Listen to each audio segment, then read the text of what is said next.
on subnational policies and business actions for zero-emission trucks. We are honored to be joined by distinguished speakers from state governments, along with our partners from Institute of Transport Studies, UC Davis, Center of Sustainable Initiatives, ASCII, and participants from trucking industry, civil society, and philanthropy, who are all united by a shared commitment to a cleaner, more sustainable future. Climate Group is an international not-for-profit launched in 2004 with offices in London, which is our headquarters, and regional offices in Amsterdam, Beijing, and New Delhi, and also New York. Our mission is to drive climate action fast.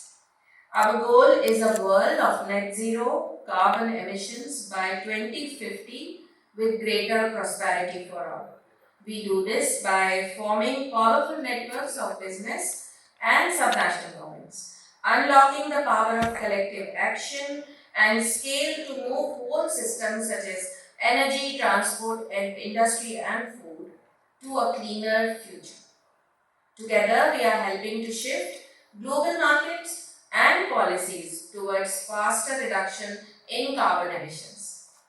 We work with leaders and decision makers from businesses and government because they shape the market frameworks that can help the world achieve net zero emissions by 2050 or even earlier. They have the tools, the scale, and influence to make it possible. We run global campaigns such as RE100, EV100, EP100, Steel Zero, and Concrete Zero. EV100 is a powerful coalition of committed companies at all stages of the EV transition.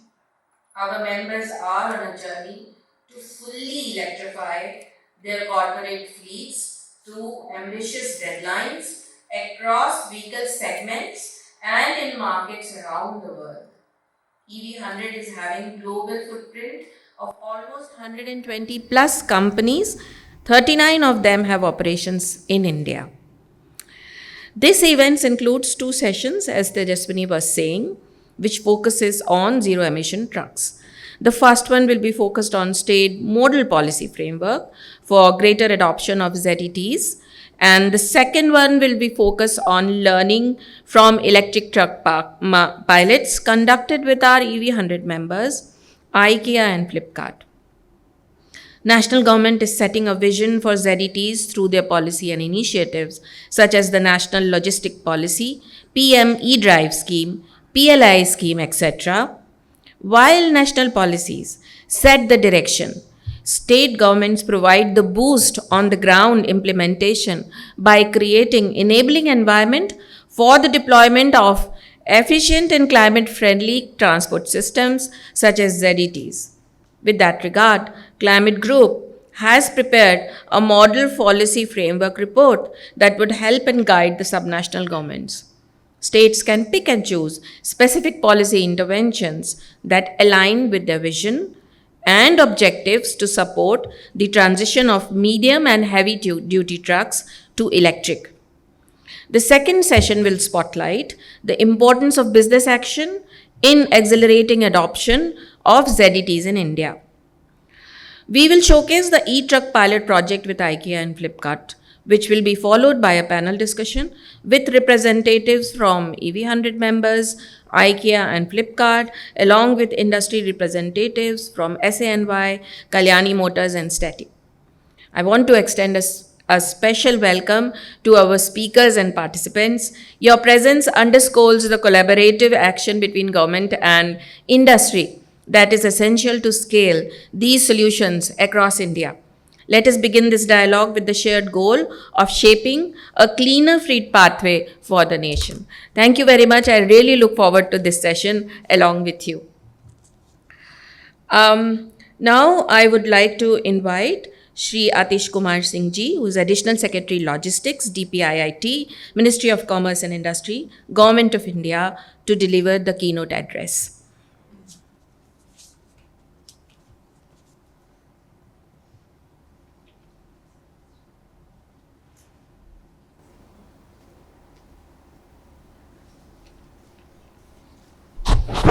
Thank you. A very good morning to everyone. First of all, I would like to place on record our gratitude and thankfulness to Climate Group for setting this up and having me over here to speak to you. So I want to begin by saying when I was first invited to talk about this subject, I was beginning to wonder why are we even talking about it? Zero emission trucks. It's it's just 4% of the total emissions, CO2 emissions. There are other sectors which are giving you so much more, the construction or the coal and so on and so forth. Also, if you look at the other uh, dimensions, there's hardly any infrastructure to get into the ZET arena. There are no charging stations. We have issues with the our own road systems. Then also the cost of production for a ZET is 2 to 3 times more than a normal lorry or a truck. So it's not for nothing. It's called the hard to abate sector. Also, it is I feel it is also the hard to debate sector. So let's look at the debate of this. I I personally feel there are we need to look at the whole situation from these both the sides, from the supply side and the demand side. And you can't have just one speaking about one and then building upon it. So one is obvious that it definitely is a long term bet. It'll take its own time to get there.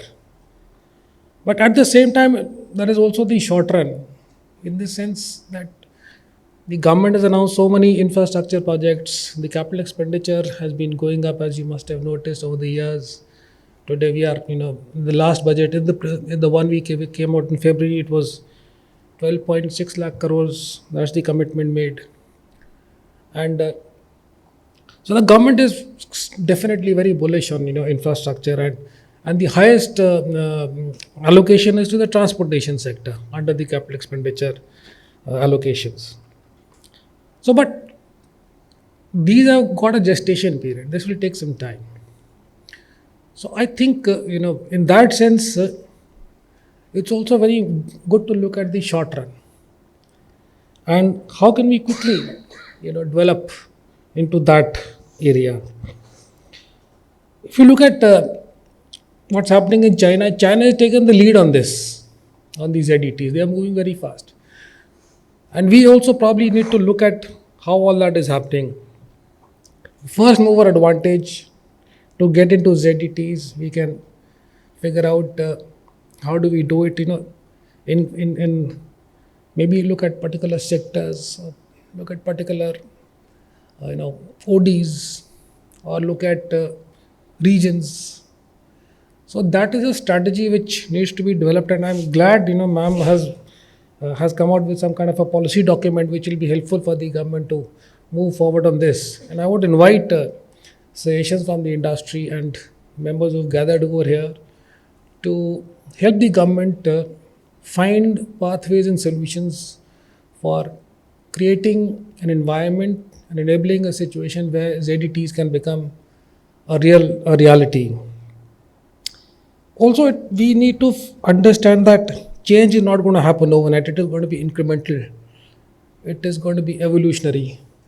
While we may try some revolutionary things, but it will take some time. And so it's good, that this gathering is here. We are talking about it, and there are people who want to move forward on this. So there can be small baby steps, and those collective baby steps can build into something bigger than what we have today. And of course, the other reality of the day is that India is one of the fastest growing major economies of the world.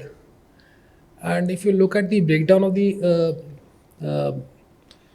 GDP, you will see that it's a consumption-led growth. Private final consumption is driving this, and that is coming from trade. It's essentially a trade-led growth, internal trade and external trade, and that's where logistics come into play, and that's where ZETs must necessarily be part of that conversation. I think these are very important considerables to build further upon. The obvious advantages are very, everybody knows that we'll have reduced dependence on fossil fuels if we get over here. Our emissions will come down. But the other learning or understanding comprehensibility of this subject is that only one side cannot do this. The demand side has to do this, supply side has to do this. The government has to do this, the private sector must equally come forward and participate in this. The academia must contribute, the legal fraternity must contribute, the uh, uh, the innovators must contribute. All of us need to come down together. So only then we would be able to find some solid movement in a structured and nuanced kind of a way. Otherwise, we have what right now we have a very disjointed kind of an approach. There is private sector initiative, there is NGO initiative, there is government is trying to do something, state governments are doing another thing. So I think to bring in cohesion, all of us need to bring down together. So it's very nice that this policy document has come forward, and we certainly look at it. And I am hoping that from this gathering and the outcome of this report, we will be able to find more ideation. So I'll just stop over here. Thank you very much.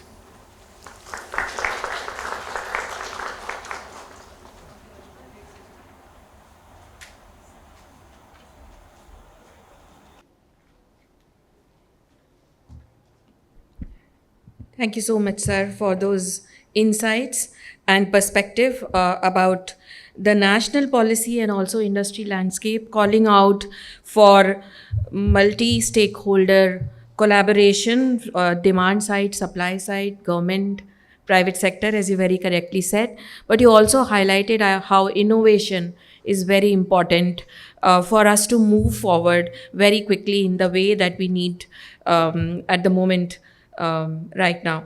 We would now move to the launch of the state model policy framework for zero emission trucks. This is authored by Climate Group and Institute of Transportation Studies, University of California, UC Davis. The framework is designed to support states with practical policy guidelines to accelerate adoption and build enabling ecosystems. It gives me great pleasure to invite Shri Atish Kumar Singh ji and Mr. Gopal Krishnan, Director, Automotive and E-Mobility, Government of Telangana, to formally launch this report. May I also invite my colleague Nitant and Ashish to please join us here.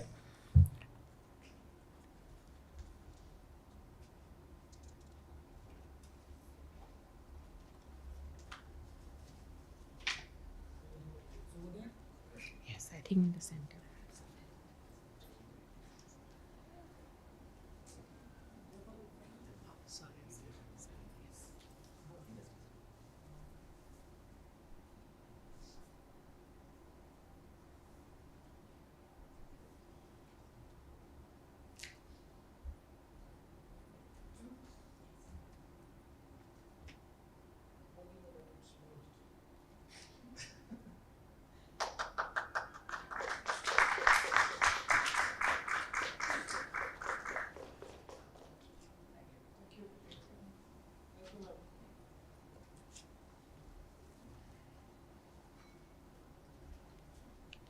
Thank you so much.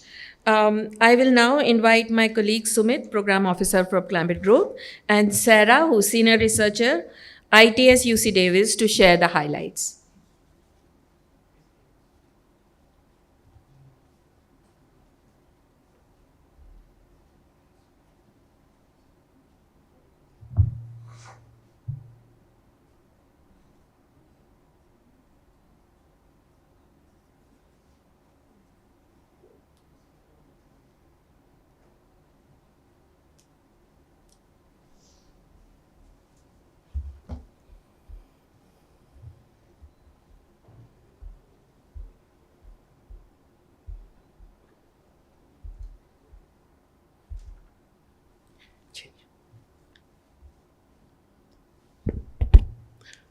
Good morning, everyone.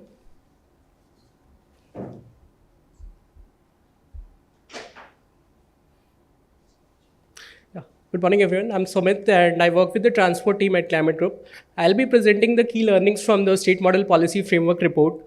So, the presentation will follow the frameworks for zero-emission trucks, then the categorization of policy based on the ease of implementation. Then Sarah will be presenting the State EV Policy Assessment Framework and how we have done the scorings and what are the key outcomes from the scoring.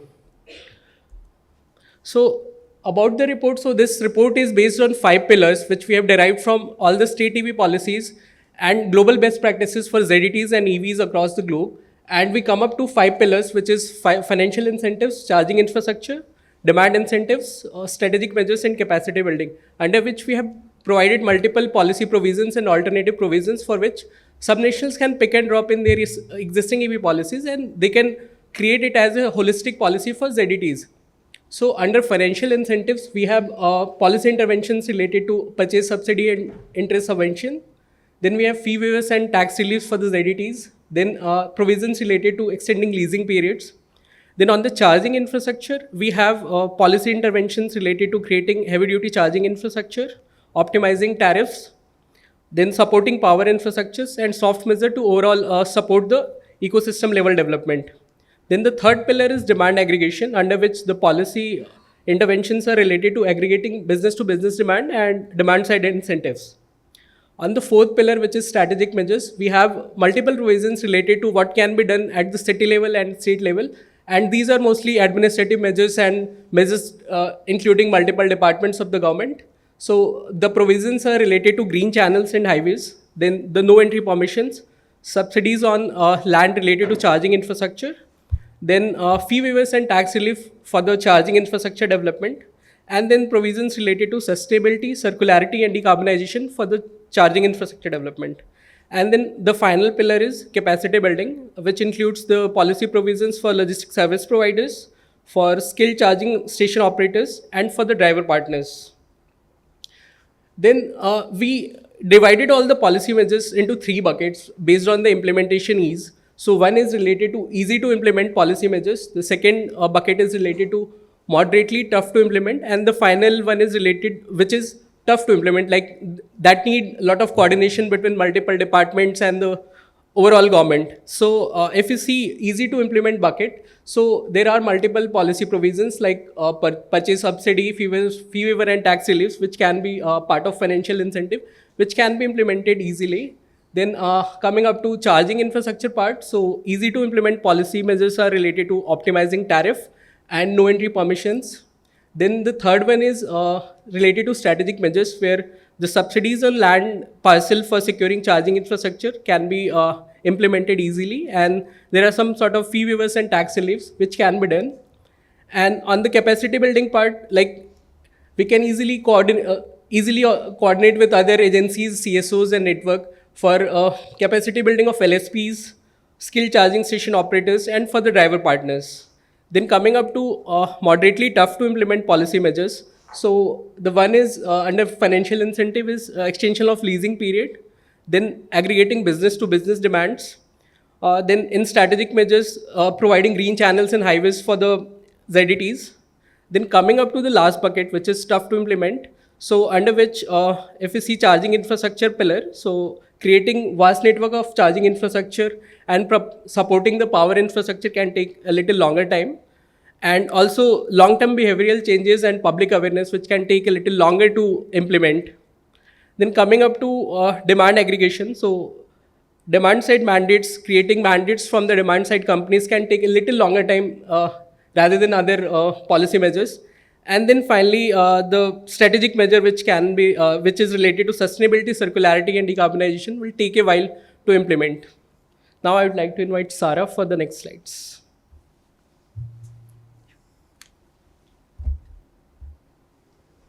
Thank you, Sumit. So building on the discussion on the list of the ZETs interventions, the next practical question is how prepare our state policy frameworks to support freight electrification? To answer this, we assessed high activity states based on their share of heavy duty truck registration and EV sales. These provide a representative view of how EV policies are structured and implemented. So we have evaluated 27 policy instruments across demand side, supply side, and charging infrastructure and assess them on the basis of administrative feasibility, industry impact, consumer impact, and long-term structural impact. The objective was not to compare the states, but understanding institutional strategies and policy preferences already embedded within the state EV ecosystem. Because the transition for ZETs is not begin from the scratch. It builds upon the policy architecture that have already been developed to support the broader EV ecosystem. So from these, three broad insights emerged. On the demand side, state demonstrates strong capacity in fiscal instruments such as tax exemption and purchase subsidies. These can enable ZET adoption, but alone do not restructure the freight market. On the supply side, the capital links industrial incentives show the strongest long-term structural impact. States have effectively used this industrial policy to anchor EV manufacturing, and this can extend to heavy-duty platform and battery systems.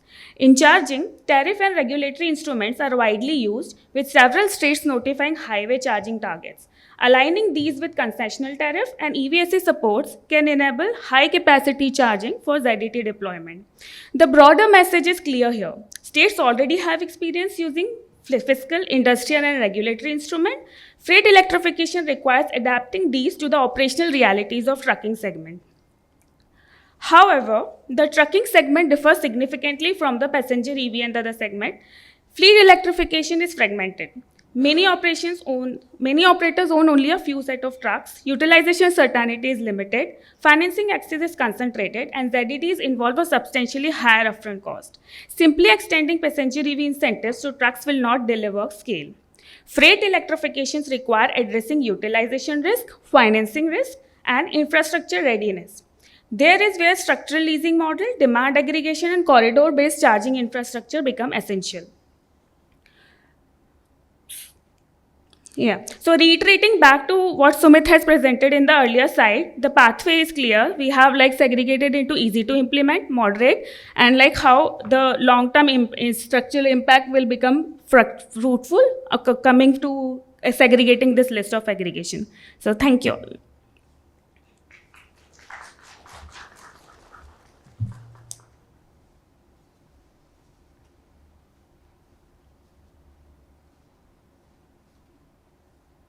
Thank you, Sarah and Sumit, for the key recommendations and policy pathways and the background work that has gone for us to come to the conclusion on this report. Now we will hear from the state government perspective on their approaches and priorities. So may I now invite Shri Gopalakrishnan VC, Director, Automotive and EV Sector, Industries and Commerce Department, Government of Telangana, to share his remarks.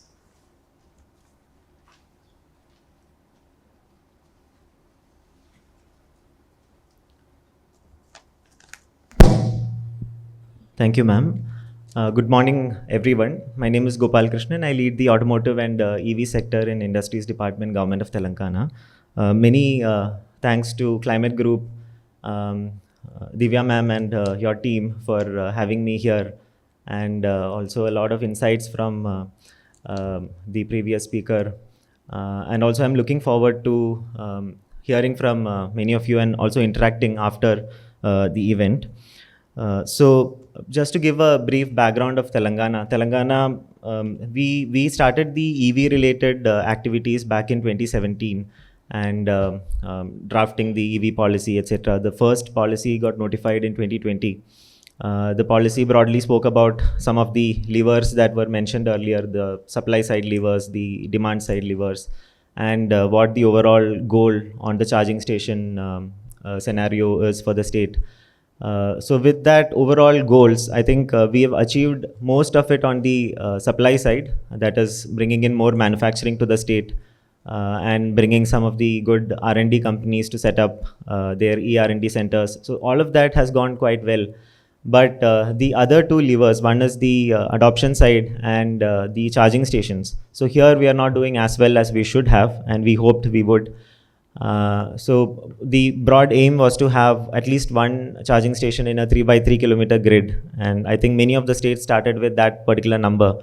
But today we have a little more than 1,000 charging stations in Telangana, and if you look at the number of vehicles, it is closing about 3 lakh EVs on road. So if you put a ratio there, of course you can't add all of the segment vehicles and then just, but overall at a very high level, if you look at the ratio, it's 1:300, right? So that's not at all anything to be proud of.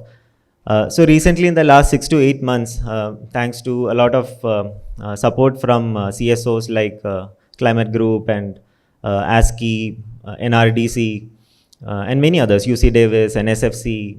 We work with quite a few, and with each of the CSOs, we have one or the other result-oriented activity that we do. So with good interventions, I think we have come up with some more regulations and some more adoption side levers. For example, the Transport Department back in November 24, they opened up the registration fee and road tax waiver for 100% for EV registrations, and there was no cap mentioned. So this is there available up to 31st December of this year, and further there is plan to either continue the same or bring it to 50% or 75% depending on how the adoption has gone until December. So once that came, it's been 1 year 3 months, I think 1 year 2 months. In this time already we've had about 1.7 lakh registrations. So, and before that it was not so much, it was maybe 20,000 or something. So that shows how much one lever alone can contribute. And then if you think about, if we have, suppose we have more charging stations, what more can happen? I mean, it's very clear from that. So on the charging side, thankfully from the PME drive, starting from there, there has been I think a list of 2,000 plus charging stations that have been, the locations that have been identified and uploaded, and we are waiting for the revert from the central government through BHEL and the MHI department. So there also I'm seeing that things will improve. So just to give you some numbers, when the state was formed in 2014, we had about 7 million vehicles. That was the stock of the vehicles on road. And today we have doubled that number. We have close to 15 million. And so this is a growth of about 9% average annually, right? And for the city of Hyderabad alone, at that time, out of 7 million, there were 5 million, 2.5 million on road for Hyderabad itself. And today, out of 14, we have about 6 million. So Hyderabad, it has about 40 to 50% of the population also, right, of the state, around 40%. So this very fast urbanization just around Hyderabad is also something we are very concerned about. And how can we bring more public transport for the city, and how can we kind of push electric mobility? So from these aspects, again, the government decided that we have a 155 kilometer circle. It's called Outer Ring Road around Hyderabad city. So within the ORR, all the industries are now being moved out. But apart from industries, talking about the mobility front, what has been decided is that all of the three-wheelers should move to electric. So it could be either retrofitment or new three-wheelers. And some of the good companies, OSM and others, they have strong sales in Hyderabad, and they would vouch for this fact that this particular decision by the government, and also the opening up of permits, because that was a very big issue in Hyderabad. The legacy players also like Mahindra and Piaggio, they were also having issues in getting their vehicles registered just a couple of years back. But now for EVs, there were initially a number given under the first EV policy, but now that has also been opened up. In the last, I think last year, July, a total of about 65,000 three-wheelers. So under EV category, there is about 45,000 electric three-wheelers under retrofitment and new three-wheelers. So that many numbers of permits have been opened up for electrification. So once we attain those numbers, I think the plan is to again add more numbers. So that is how the intention is, and the focus is from the transport department also. And the second category, the public transport, under public transport is buses, of course. So TGRTC, I think today has about 850 plus electric buses. Many of them are plying within the city of Hyderabad, and few are intercity, I think 550, 350 or so. And there is additional plans to have more buses, electric buses for both intra and inter-state transport. I think the goal is to have 3,000 within the next 2.5 years, and have additional up to 6,000 or so in a few more years.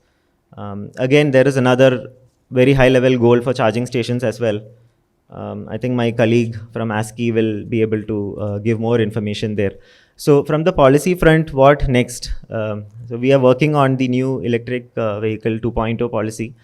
And this is in discussion internally, and many of you have already contributed, but what I would also request is Climate Group has also given their perspective, UC Davis has given from the LSPs their perspective. So coming to the topic for today on the electric trucking, we have some kind of broad guidelines which were suggested to us by the CSOs, but if there is someone of you whom we have not worked together with earlier and you have suggestions, I would keenly request you to come forward and help us out there as well.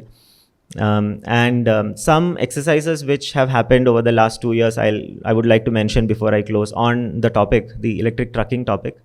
Back in 2021 or so, we were the first state to sign Drive to Zero by CalStart, and frankly, we have not progressed much in that front. But then I don't think any other state has signed after us. So that shows the focus from the government way back in 2021-22 itself.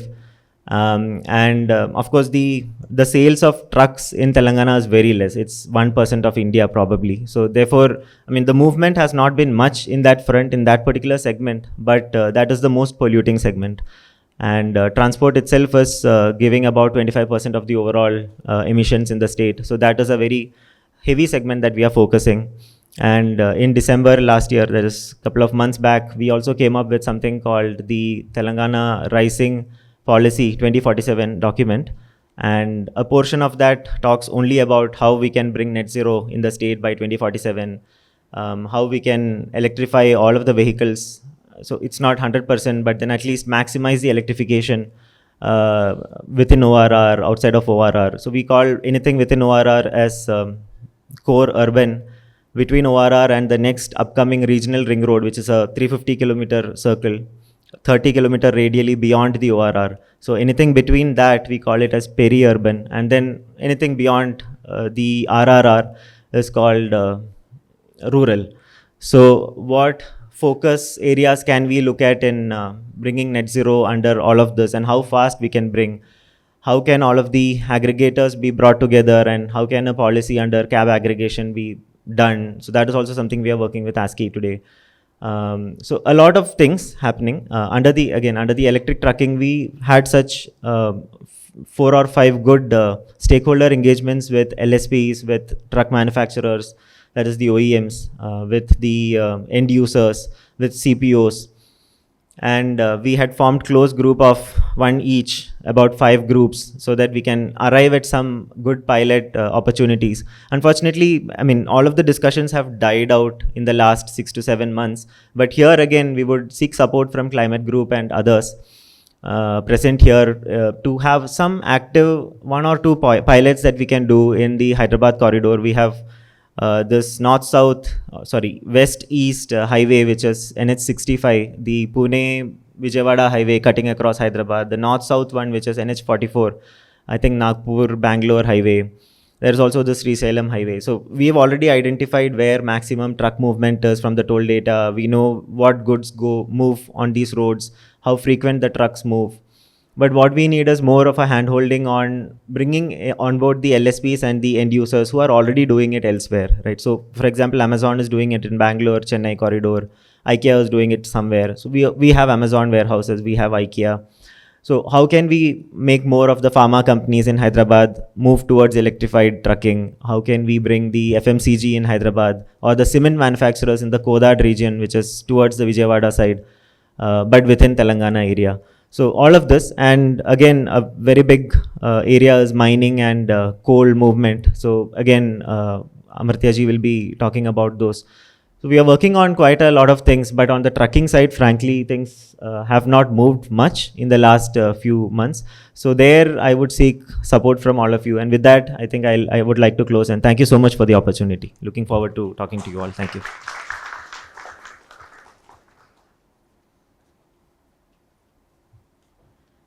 Thank you, sir. We will now have a short segment on financing of ZETs presented by Mr. Vaibhav Pratap Singh, Executive Director, Center for Sustainable Initiative.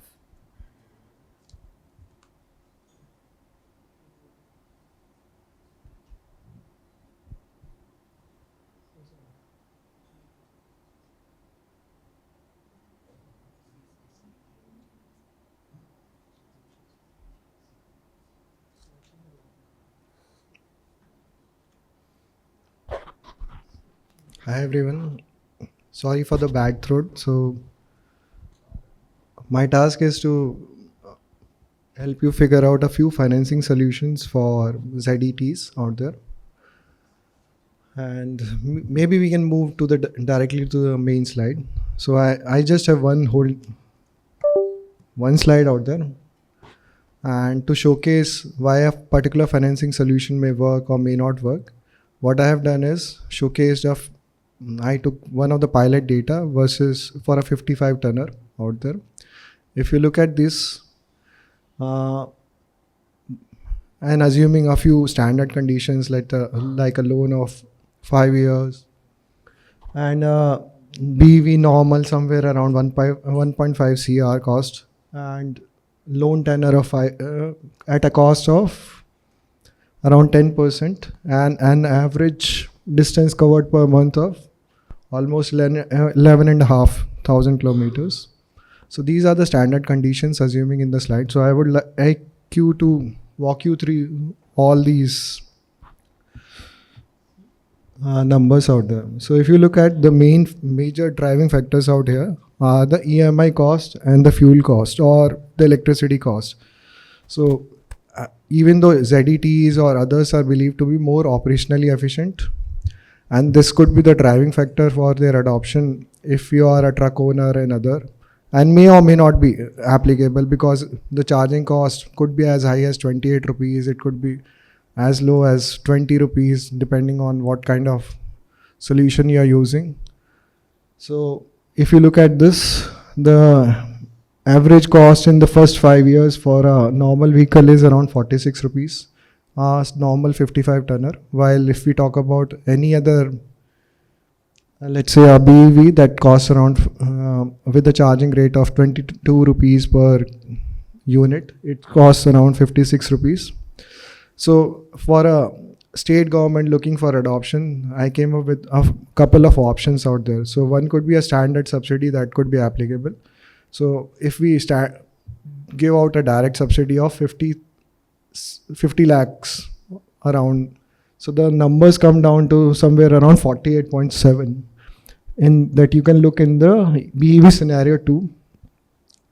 And after 5 years, the savings could be, the average cost of running this vehicle would be around 34 rupees. So it's quite comparable to what a standard truck today operates at. If you look at the scenario 1 where we are talking of a stretched loan, and that was also being referred, and here we have taken a tenor of 90 months out there. It's quite comparable and still, but the saving, the cost of operating this truck would be around 50.5 rupees, and this will, after the initial tenor, it will go down to somewhere around 34 rupees. In the last line you can look at. And if we talk about the solution for BEV scenario, interest subvention, someone was talking about interest subvention. So if we give out interest subvention of 2% with the standard condition still of 60 months, the cost of operating would roughly remain the same. So it just it was 56 earlier, now it moves down to 55 rupees only, a 1 rupee difference per kilometer. That may or may not be very viable for a truck operator out there. And once the tenor is over, it's all the same thing. So the main thing could be for a state government, for a truck operator, is how they can make money, because all of these numbers would make sense for them. And if you look at the larger numbers that we are talking about, the government fiscal support. So what we have done is we have assumed a pilot of 1,000 trucks. So for a subsidy of 50 lakhs, it's simple maths, 500 crores. For a stressed loan as well as FLDG of 10%, because if you are seeking a stressed loan from a banker, and I come from a financing background, so everyone would be seeking at least of 10% FLDG, and the cost would be as somewhere around 11 lakhs or 12 lakhs per vehicle. And if we talk about, let's say, interest subvention, which has the least effect, if we talk about as a standalone thing, it's cost somewhere around 7 lakh rupees. So these are the options. So you either give a direct subsidy, you talk about a stress loan, or you talk about FLDG, or a mix of everything could be also evaluated. So it's dependent upon the government or the kind of pilot they want to do, because the economics are very specific and they may go haywire also, because the operating cost for some of the pilots that I had seen were higher for the EVs, while the normal vehicle was costing less. So it's dependent on the case studies, the kind of ecosystem you need to build, and all of these things can be taken care of. And specifically, somebody had been given a question that how we can fund all of this. As a state government, 500 crores may not be that large a pool, or let's say, even if we talk about the other numbers, they may not be that large. It's building an ecosystem out there. And so how you go about it could be worked upon, as you mentioned out there, that what is the size of the pilot, how many vehicles you want to deploy. 500 crores could be, if I talk about interest subvention, it could be directly debited to the customer or to the bank that's providing it out there. For FLDG, you may need a financial intermediary to come in between. They will have to give it could be only through some institutions like IFCL or others that can give out FLDG support to any regulated financial intermediary out there. It could be any bank, NBFC, and that would be very important, because here nobody knows about the life of the vehicle, and 10% is the minimum requirement, and also a few specifications around what would be the clauses of FLDG trigger would be quite important. So you might have heard about the 2 and 3 wheeler FLDG or second loss guarantee that the SIDBI provides for 2 and 3 wheelers. But the trigger clauses over there have led to a lower adoption of those. So those need to be worked up on along with the bankers and how they can support it. And interest subvention is something workable, but I am not very much in the favor. If you look at the numbers, it really does not impact in terms of financial outlay, but it spreads out the expense of the government over 5 years, 7 years, or whichever period you are talking about. So it solely depends on the entity, and all of these could be funded through, let's say, if you are facing a challenge on raising money as a government, it could be funded through green bonds, or you can dive deeper into the coffers of the central government and that are available under a few green schemes out there. So those could be figured out. I guess that's all that I had. And if you have any questions, if they are allowed, I may be able to answer a few. Please.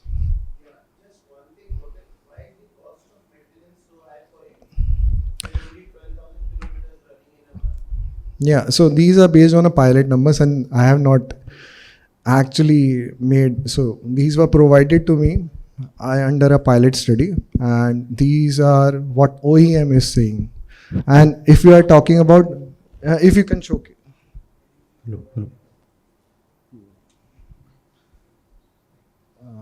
So all the operating costs includes, other than EMI, everything else is operating cost listed out here. So higher rates, what I heard from them is the higher cost of insurance as well as the higher cost of electricity is where the majority of the game is happening.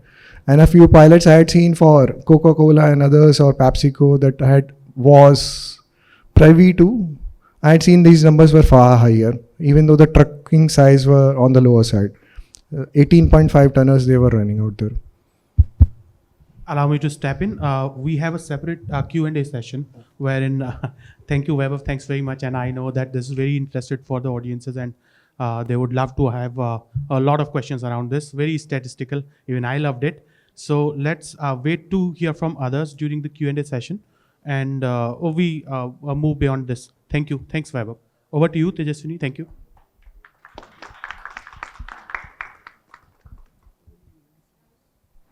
Thank you for the insight, sir. We will now have a short segment on charging infrastructure presented by Mr. Amartya Avasti, Faculty, Administrative Staff, College of India, Hyderabad.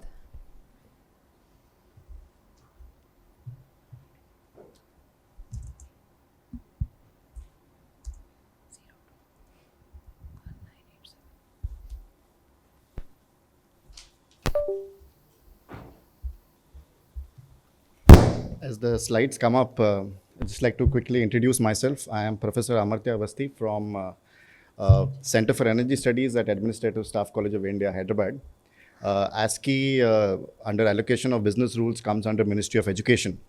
And we were set up in 1956 with, the mandate to train senior civil servants, senior public sector officers.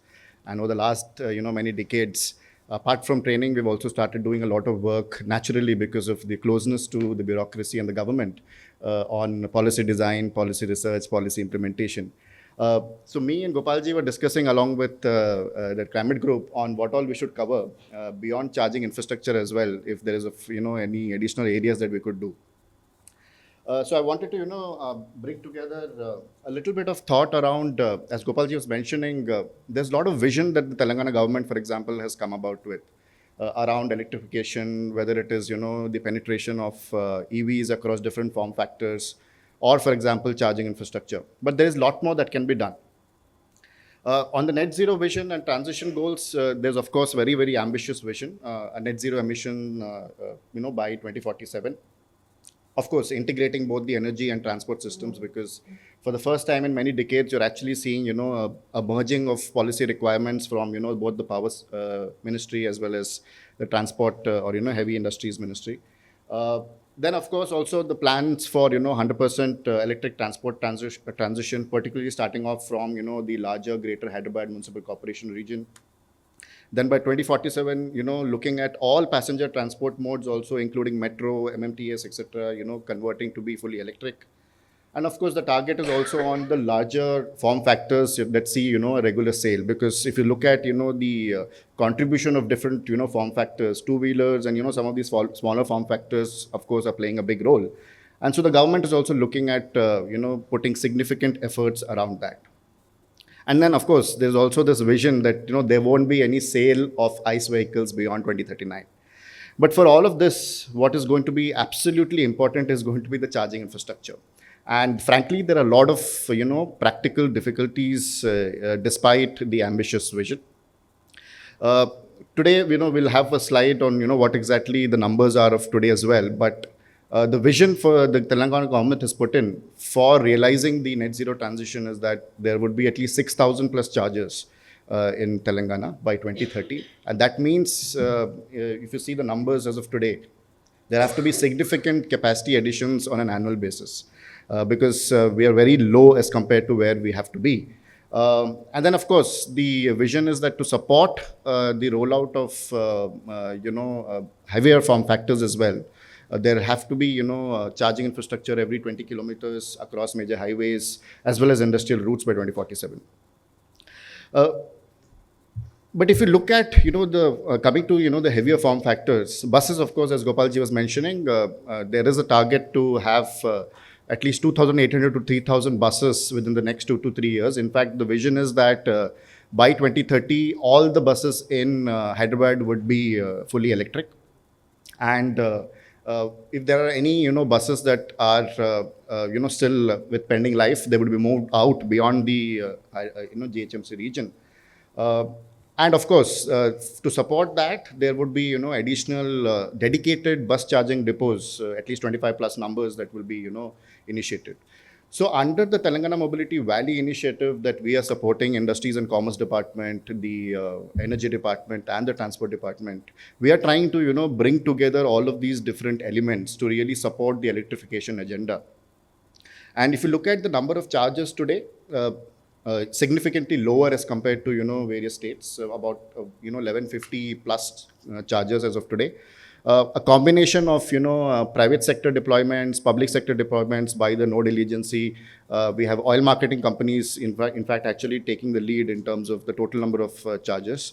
But that has to be significantly scaled up. And what we are trying to do is try to plug the gap in seeking inputs from all of you stakeholders and then putting it into actual policy action.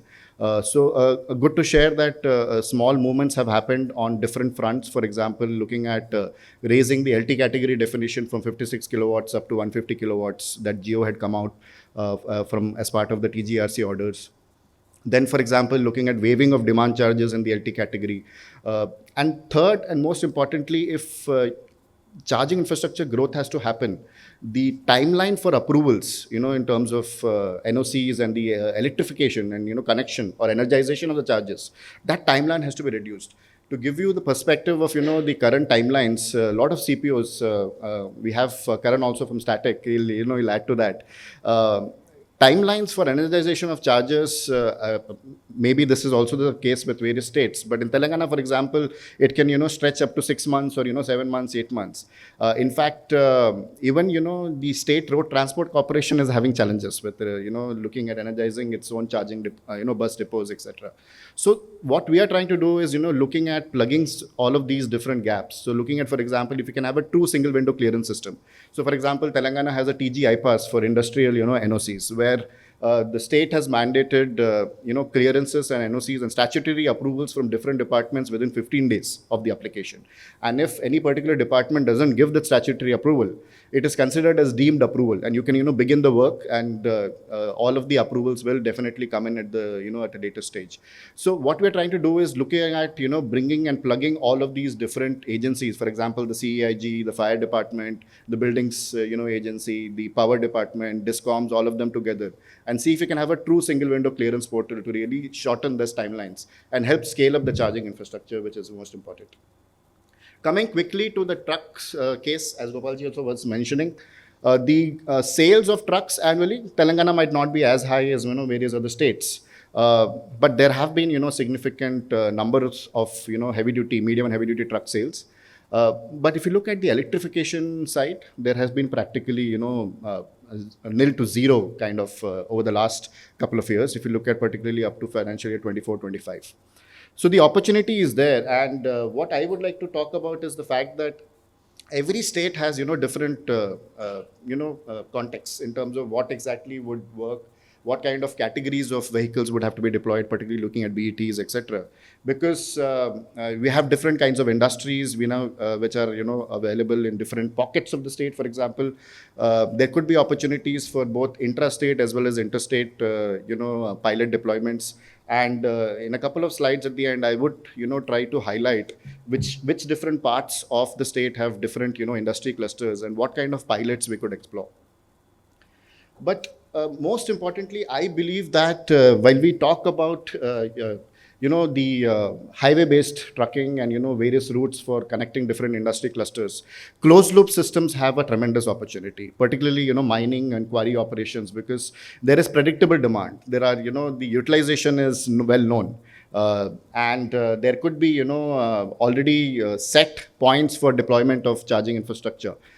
And for example, if you look at some of the work that we have started over the last 2 to 3 years, in mining, we took up a mine in Ramagundam with Singareni collieries. And we were able to show that, dumpers alone, which is the heavy earth moving machinery, 100 tonners and 160 tonners, etc., they contribute more than 70% to the, the mine's fuel consumption. So the opportunity is tremendous because each mine can have anywhere between 70 to 100 to 200 as we go from, small mines in Singareni to, northern coalfield mines, for example, in Singrauli, etc.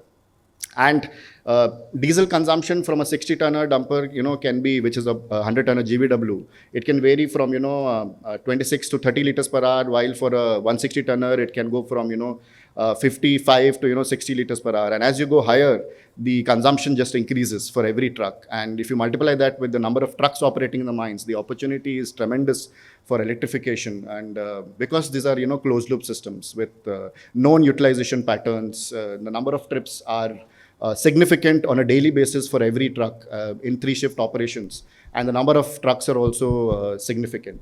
For example, if you look at, and within the mines as well, there is opportunity for different form factors. There are the heavy earth moving machinery, trucks, and then there are the non-HMM categories, which tippers, etc., where a lot of, private sector operators are, operating at least 100 plus trucks, tippers particularly. 35 tonners, 45 tonners, 55 tonners, etc. So from an emissions point of view also, therefore, there is significant opportunity in, closed loop systems like mines and quarries. And we did a little bit of a study for 35-ton tippers. This was a couple of years back with our partner Medha Servo Drives, which is actually a leader in electric propulsion systems, particularly for railways. And now they're transitioning into, buses, trucks, etc. Was a clear opportunity for battery electric trucks in the mining. This is open cast mines. And what we did is, we took that forward to, heavy earth moving machinery. 100 tonners and 160 tonners, started off with 100 tonner GVWs. And we were able to assess, based on the gradient, based on the, topography, what would be the energy consumption, etc. What would be the battery sizing required. And we were able to assess the total cost of ownership. Again, clearly showing that, the battery electric dumpers are, significantly better in terms of Amartya, the total cost of allow me to ownership. come in. Could you please wrap it up? Yeah, just in one the minute. interest of Just time. 1 minute. So last, I would like to, quickly just capture that beyond closed loop systems as well, Telangana particularly has opportunities given, the different industry clusters. We have the pharmaceutical clusters, we have cement plants in different districts, we have IT centers, textile clusters, mining and coal, of course, as we, looked at in Khammam, Warangal and other districts. And of course, also food processing, So what we would like to hail, as Gopalji also mentioned, we would like to invite all of you once again, picking up from some of the discussions that we had earlier, to look at pilots in Telangana, like in other states that are already, looking at large-scale pilots. So we can pick up, pilots from any of these clusters beyond mining and other closed-loop systems, and see how we can really scale up electrification in this part of the country as well. Thank you so much.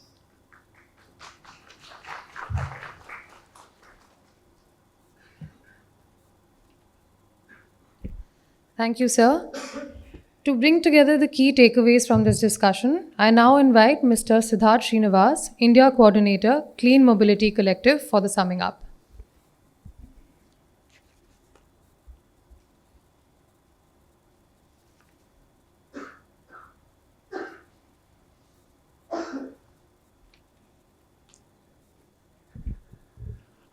Thank you so much, and good afternoon, everyone.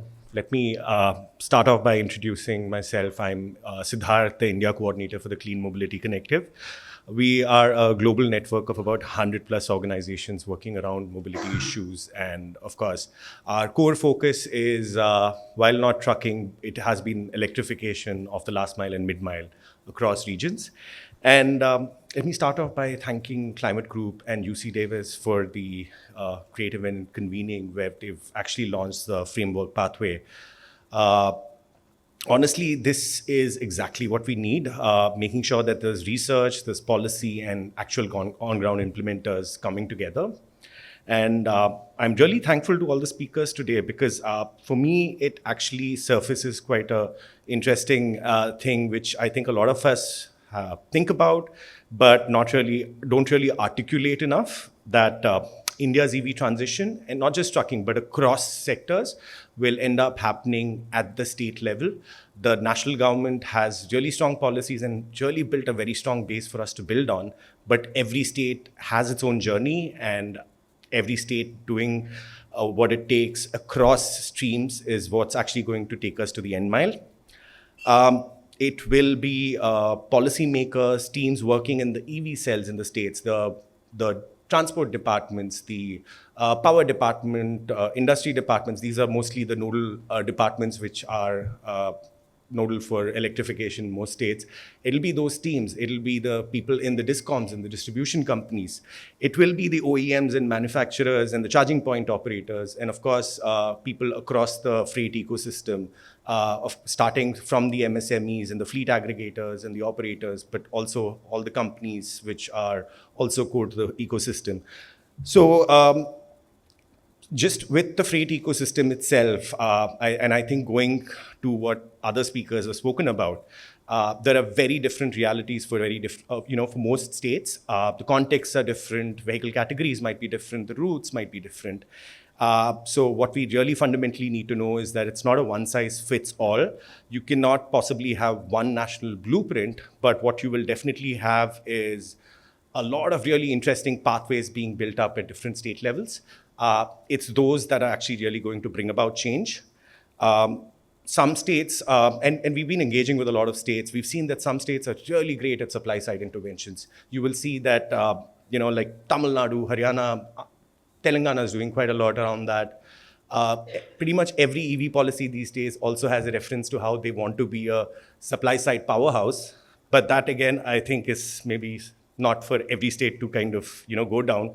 But there's also fantastic work being done on demand generation, supporting the right operators, making sure there's the right regulatory ecosystem, and making sure there's measures to unlock potential and adoption in commercial segments.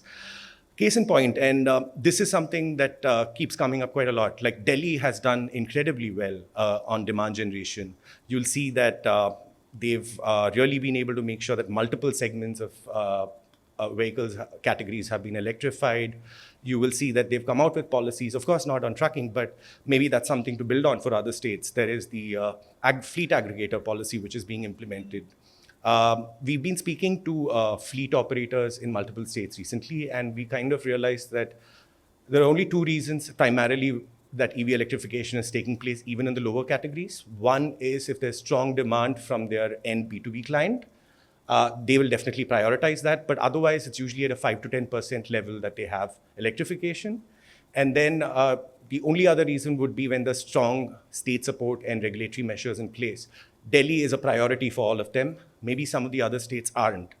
So what I'm trying to say is that state level action is really important, but making sure the learnings from each state is actually being shared across states. That I think is the missing piece of the puzzle in many ways. Making sure that one state's best practices are actually being shared. It's not that most states are not committed, almost all of them are committed, but they're just at a very different level of entry point, I would say.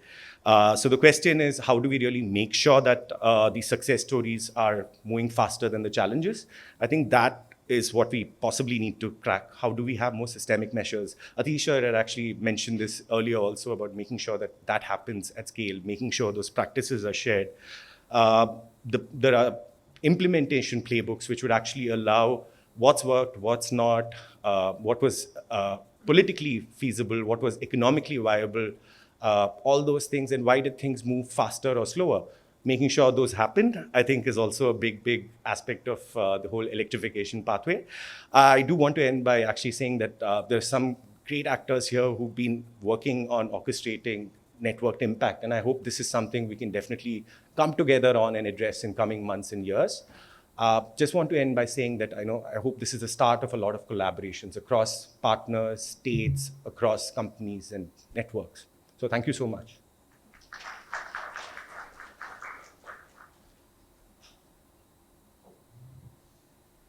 Thank you, sir. To conclude the first segment, I'd now like to invite Dr. Divya Sharma to please present the token of appreciation to our esteemed speakers. Mr. Gopal Krishnan VC.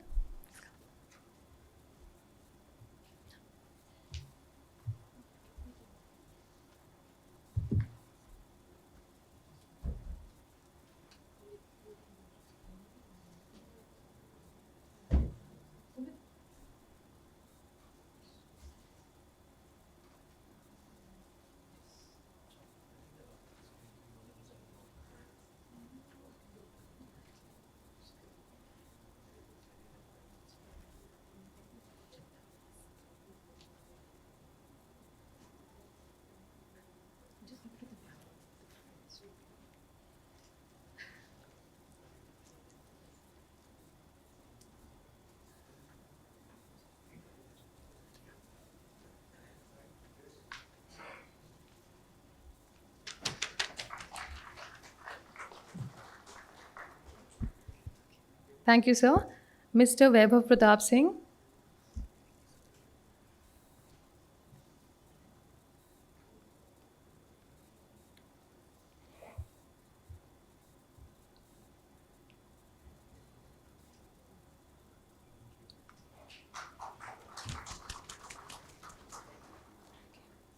Thank you, sir. Mr. Amartya Avasthi.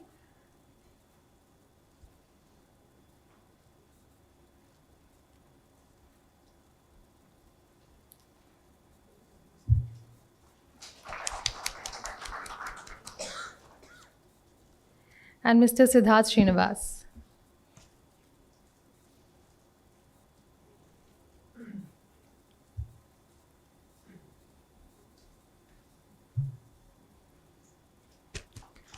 Thank you, sir. May I please request the speakers to join us for one quick photo? Thank you.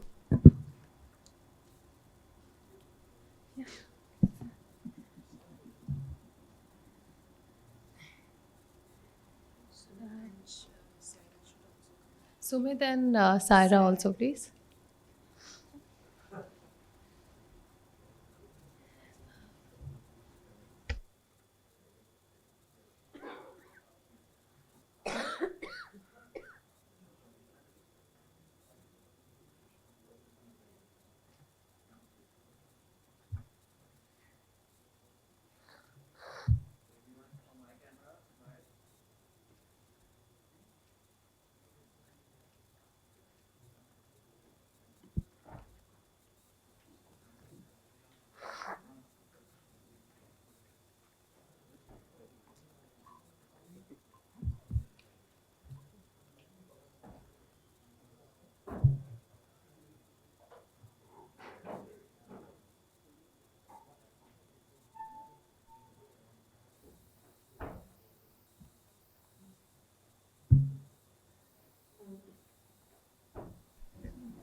We now move on to our second session, which will focus on business action and real-world experience. We'll begin with a short video capturing IKEA's electric truck pilot and the collaborative effort that went behind it. May I please request the team to play the video? And I hope you enjoy this.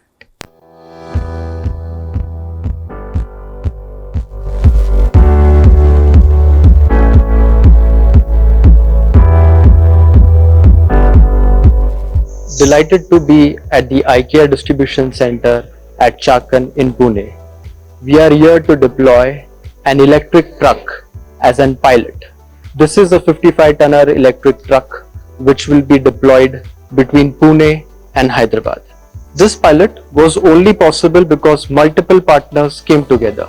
So at IKEA, our vision is to have a goods flow that serves people with zero-emission transportation and 100% renewable energy in our operation. And it's essential for us to electrify our heavy-duty transportation to be able to reach our climate targets. And as one of the world's largest transport buyers, we see it not only as a responsibility, but also an opportunity to really now accelerate this journey of electrifying heavy-duty transport in India. And for us, it's about lower the emissions, but also improving the air quality and create a better everyday work life for all the drivers who are moving our products. And it's really about rethinking how we are collaborating with all our stakeholders and our valuable partners like the Climate Group in how we create a more resilient and more cleaner transport system for the future. At BLR, we have a goal of reducing our carbon emissions by up to 70% by 2040, and for which starting our transition to electric trucks today is the key, so that by 2040 we can replace 70% of our diesel fleet with electric trucks. However, due to the lack of charging infrastructure and limited range of heavy-duty electric trucks, we've been restricted to using electric trucks for short-haul operations within a distance of 150 kilometers. But being a pan-India fleet operator, overcoming this distance barrier is a must for us to be able to meet our net zero goals. And to overcome this challenge, today, with the help of our partners like Climate Group, P-Manifold, IKEA, Static and SANI, who are equally determined in building a cleaner and carbon-free freight network, we are attempting a revolutionary one-of-a-kind trial by sending a heavy-duty 55-ton electric truck all the way from Pune to Hyderabad on a journey of around 600 kilometers just by using the existing public charging infrastructure. The electrification of trucking is not just a technology upgrade, it is an economic and environmental necessity. Trucks contribute disproportionately to India's pollution, and this shift is critical for our net zero goals as well as for reducing massive oil import bills. This is supported by government push like the PM E-Drive scheme and innovative policy support for charging infrastructure. The biggest question has always been range and charging, and that's where the industry is showing true thought leadership. We are seeing strategic, high-capacity charging stations being built at strategic locations along high-density freight corridors. We are building a cleaner and resilient freight network. This is the moment for fleet operators, financiers, and infrastructure partners to step up and invest in India's sustainable future. This pilot was never just about moving an electric truck 600 kilometers. It was about building the entire ecosystem needed to make long-line electrification possible in India. That required what we call radical collaboration. We work closely with IKEA stakeholders, the OEM, the charging service provider, climate group, and Unifold to align on one shared ambition. At the beginning, it was not easy. Everyone faced short-term commercial pressures, and electric truck today still come with a higher upfront cost. But step by step, the partners saw the bigger picture and were willing to compromise short-term profitability for long-term benefits, for business resilience, for people, and for the planet. Planning this trial meant detailed route assessments, coordinating charging cycles, and preparing for real-world uncertainties. But together we proved that the whole ecosystem aligns around the common goal. Long-haul electric trucking becomes not only possible but scalable for the future. बाकी गाड्यांपेक्षा एकदम better गाडी आहे sir. Gear सिस्टमचं tension नाही आहे, automatic gear लागतात, suspension चांगलं आहे, steering चांगले आहे, पिकअप एकदम मस्त आहे. डिझेल पेक्षा पिकअप जास्त आहे हिला, म्हणजे एकदम व्यवस्थित चालते. घाटाला चढांसाठी उताराला सगळं सगळं कंट्रोल मध्ये चालते. आणि उताराला आपण चार्जिंग पण ऑटोमॅटिक याला हे सिस्टम दिलेले, चार्जिंग पण होती गाडी ऑटोमॅटिक. चार्जिंग पॉइंट पण भरपूर ठिकाणी जागोजागी झालेले आहेत. ज्या ठिकाणी आपल्याला चार्जिंग करायचा वाटते त्याच्या आतमध्ये 10 किलोमीटरच्या आतमध्ये चार्जिंग पॉइंट पण अवेलेबल होऊन जातात. आणि ॲपवर आपल्याला कळून जातं की बाबा पुढच्या 5 किलोमीटरवरती 2 किलोमीटरवरती पंप चार्जिंग पॉइंट आहे, तिथे चार्जिंग करू शकतो आपण व्यवस्थितपणे आणि डायरेक्ट निघू शकतो. This first of its kind pilot demonstrates both the growing maturity of EV technology and the expanding highway charging infrastructure in India. It also shows what's possible when industry leaders collaborate. Shippers, logistics providers, OEMs, charge point operators, and technical experts working together for a shared sustainable goal.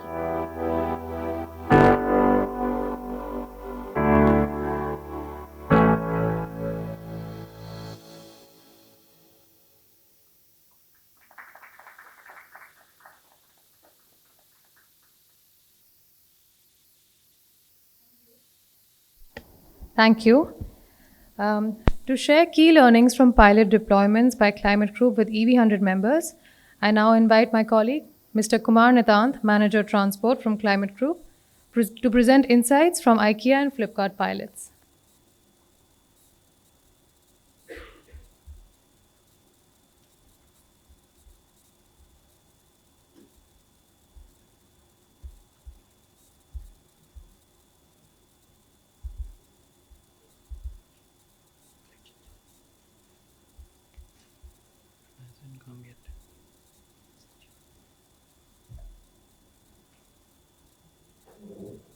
Hi everyone, I'll take you through the pilot that we conducted with IKEA and Flipkart. Before going that, I'll just introduce about what EV100 is. So this campaign was actually launched in 2017 and India will launch in 2018. And our aim is to actually make EV a new normal. And we hope that companies like IKEA and others, Flipkart, they transition the fleet to electric vehicle. This is the global footprint. We are operating almost 117 markets. We have 120 members. This has been the collective impact. Almost 3 million vehicles have been committed under EV100, and almost 7 lakh has already been deployed. 30,000 charging station has been installed as part of this campaign. And with that intent, we wanted to actually help our members as well. As you know, trucking is a sector that has almost 2 to 3 vehicle on-road vehicle population, but emits almost 45 to 50% emission. So it is a important segment to address, and that's why we thought we should do something with our members. So the pilot that we did, there were 4 objectives to it. The first was to evaluate the real-world operational performance of the e-truck, and the second was to test public charging viability, sufficiency, and infrastructure readiness. The third was to assess economic competitiveness vis-a-vis a diesel truck, and finally to gather insight for accelerating adoption sector-wise. So it had 5 phases. The first phase was to actually narrow down on the use cases that we can work on, and the second phase was to onboard like-minded companies, and luckily IKEA and Flipkart got onboarded, and we did the pilot with them. The third was doing the field research, connecting with their logistic service provider, meeting the key stakeholder in their operation, understanding how the whole operation is conducted, what kind of the duty cycle, what kind of route they operate in. And with that, all the information, we created a pilot design.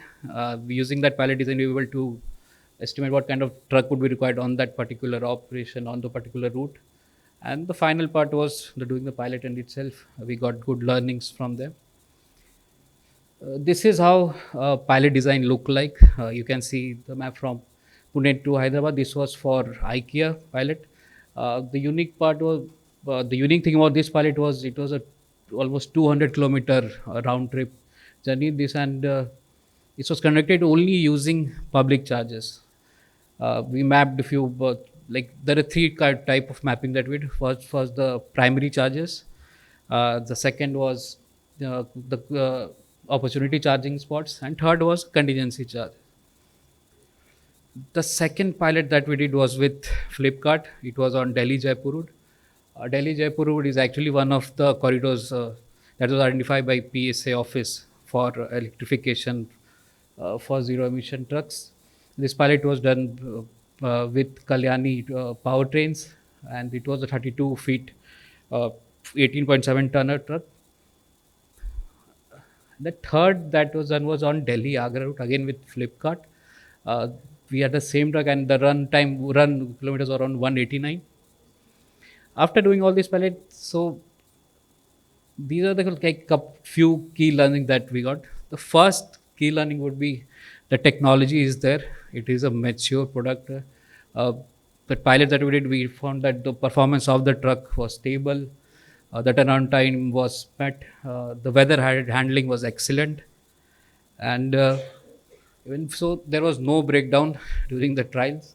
The second learning was public charging. We found a lot of the public chargers are viable, even in like intense rain and other extreme climate. They were operating even during flood situation at times. And the other piece, the learning is infrastructure. The siting of the charging station is very important. We did realize that for large truck, there are some arrangement that needs to be done. You have to onboard the charging point operators, or wherever the chargers, even the dhaba owners, to other local owners. Economic wise, I would say there was 48 to 50% saving on the fuel cost. If all things go good, and in best case scenario, TCO could be much better than the diesel. And with favorable, I think with time, with more favorable tariff, the TCO would eventually be favorable. The fifth part is on human aspect. The drivers and the partners who operate the truck has to be trained, and a lot of the efficiency actually depends on their support. And then finally, there is a lot of scaling potential. A lot of the corridors we mapped could be turned into, and can lot of aggregation can be done. With that, I think more long haul trips would be possible, and we'll see more ZETs on the road. Now, with that, I'll end the presentation. We have a lot of champions of ZETs here, so we'd like to hear from them.